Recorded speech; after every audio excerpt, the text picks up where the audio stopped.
if the Guardians of the Galaxy characters were actually charged for their crimes.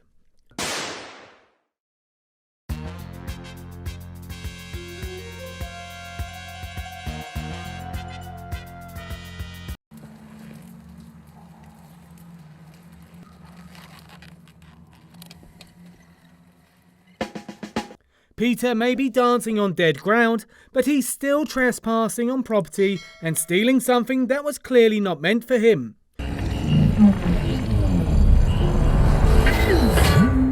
Such is the life of a Ravager. To escape some bad guys, Peter thinks fast and vaporizes these two mercenaries. He then gives Korath a doozy of a blast from his pistols. People say it about me all the time, but it's not something I would ever say about myself. Peter gets back at Gamora for swiping his orb by tripping her with his many gadgets. Thus begins their chase and fight through the streets of Xandar. Peter joins in on the prison escape by assaulting a guard. He also didn't need that robot leg, but he'll figure that out later.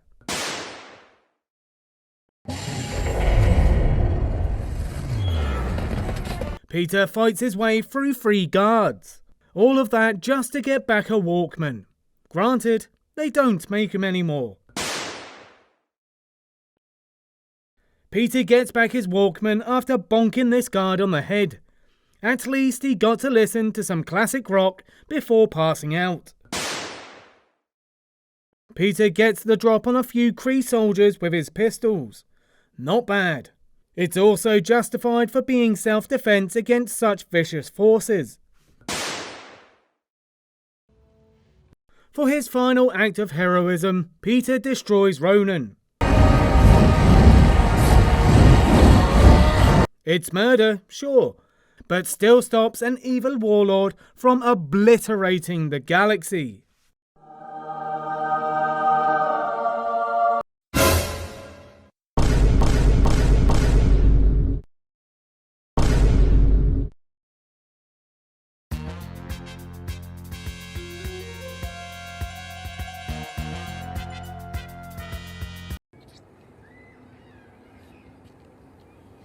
Gamora moves fast by giving Peter a dose of theft and assault in the blink of an eye. That's something I would ever say about myself. She wastes no time in getting her job done of fetching for Ronan. Gamora gets more aggressive when she starts wielding her blade. It's a good thing Groot can regrow his tree limbs, otherwise this would have been a case of murder.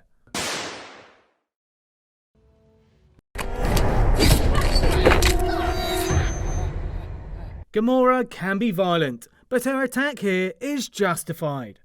You gotta fight for survival in prison, and she knows how to fight.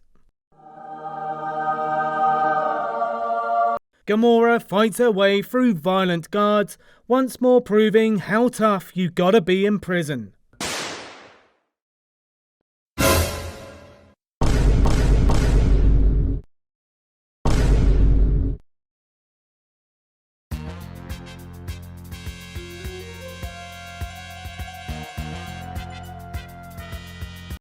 You know who I am, yes? You're Drax, the Destroyer. Drax wants to get revenge on Gamora and nearly does it in their first meeting. If not for Peter's interference, this exchange could have gotten much worse.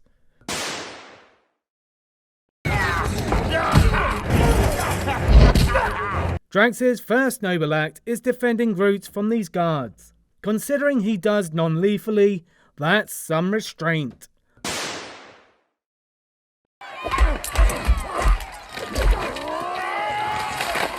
Drax has gotta work on those anger issues. Getting into a fight with Groot is not smart. You killed my daughter!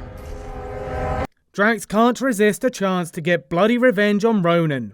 But this wasn't the time to do it, and it's an unprovoked fight that doesn't end well. Drax may have gone a little overboard by blasting Nebula here. Drax murders a bunch of Kree soldiers, but it's in self-defense. He's becoming more of a noble warrior. Well, kinda.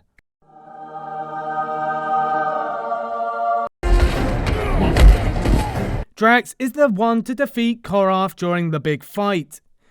Finger to the throat means death. He still messes up the punchline though.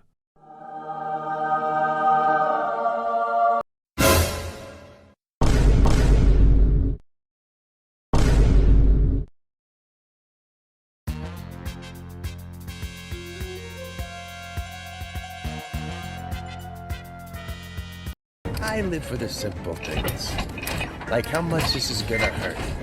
Rocket is all about bounties, and starts by trying to collect good on Peter. Too bad he's not the best at it when paired with Groot.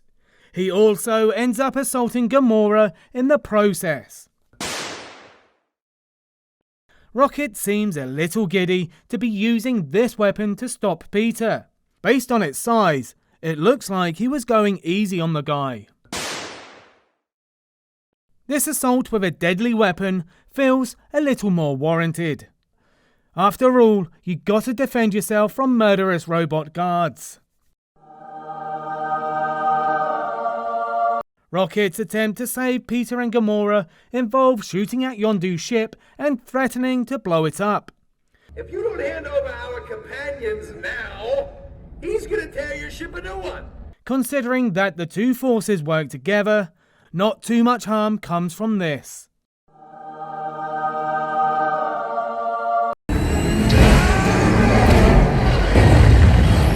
Rocket zooms in to save the day. Well, kinda. He still crashes his craft and nearly gets his gang. That being said, he did prevent the planet from exploding, so this reckless bit of flying and destruction feels warranted.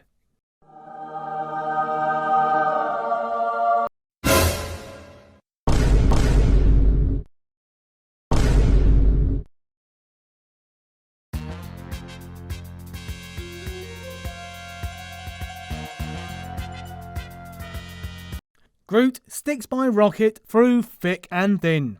The thick of it seems to be kidnapping Gamora. It does not go well for him.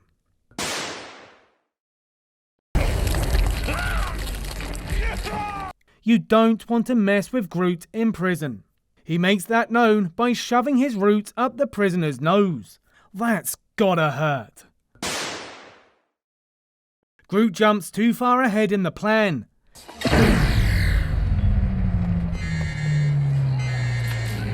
He not only ends up removing the power too early, but also ends up assaulting someone in the process.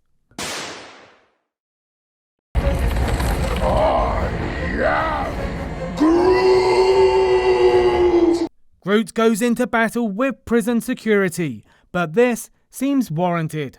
Machine gun robots are not the way to restrain prisoners. Okay, that attack felt like a little bit too much aggression. Groot engages Drax in combat after he calls Rocket vermin. That's some devotion to defending friendship. That's also assault. Groot murders a lot of people during the Kree ship fight. While it's all in self-defense, his body count is really high. Especially for the sequence where he shish kebabs plenty of them.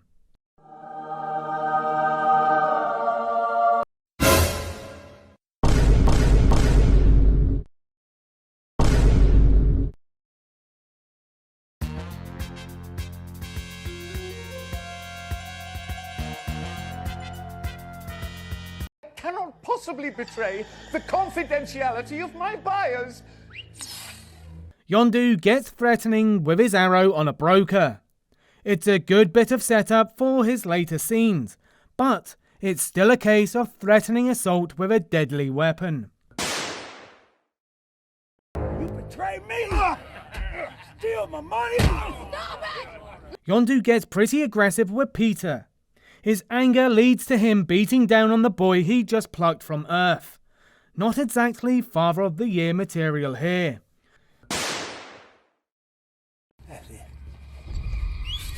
No! He even brandishes his trusty arrow once more. It's a good thing he knows how to control it so well, otherwise he's looking at murder. Yondu goes on a murder spree.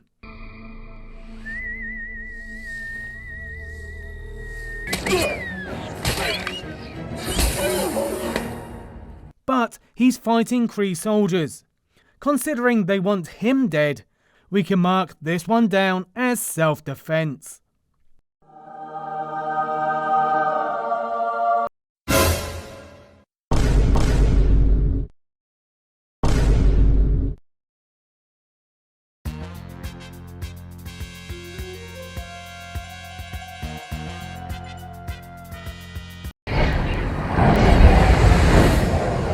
Korath comes in guns blazing. Well, not really guns blazing, but certainly guns threatening. He does eventually start blasting once Peter tries to escape with the valuable orb. Korath is about to cause a major disaster of a starship. He's not that great a shot, but still, that's a crime. Star-Lord. Finally. It may be a little late in the movie, but Korath gets another chance to take down Peter. He even calls him Star-Lord for the first time. That was nice. But he's still committing assault here.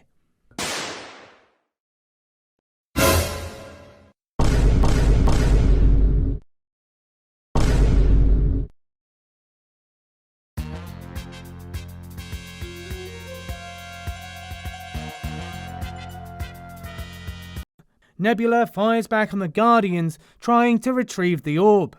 That may make the orb slightly harder to collect if she accidentally blows it up. You are a disappointment, sister. Out of all our siblings. And she makes good on her claims as she blows up Gamora's craft. Not exactly a very sisterly thing to do.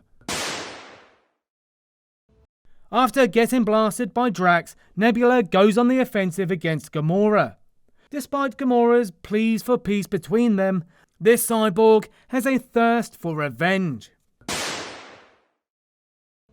For her final crime of the film, Nebula swipes a spacecraft and throws out the pilot, who most definitely died after he plummeted towards Xandar. Quite the way for a criminal to make an escape.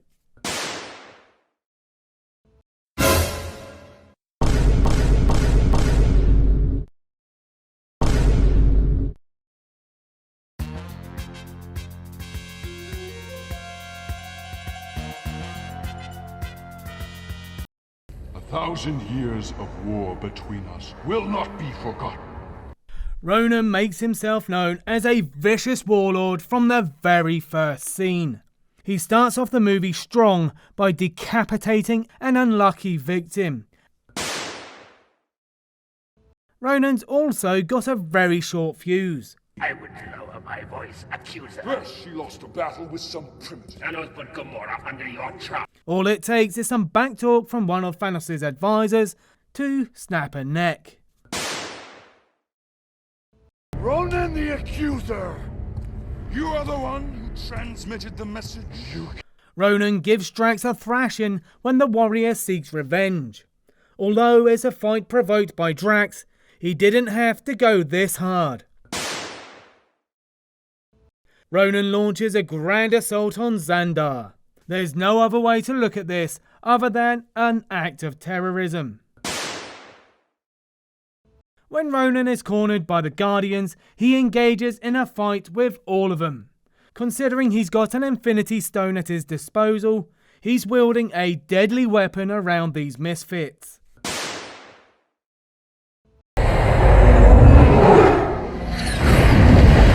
After surviving the crash, Ronan's assault on the Guardians continues with an attack just for Rocket. Too bad he's about to be beaten in a dance-off and obliterated by the Infinity Stone.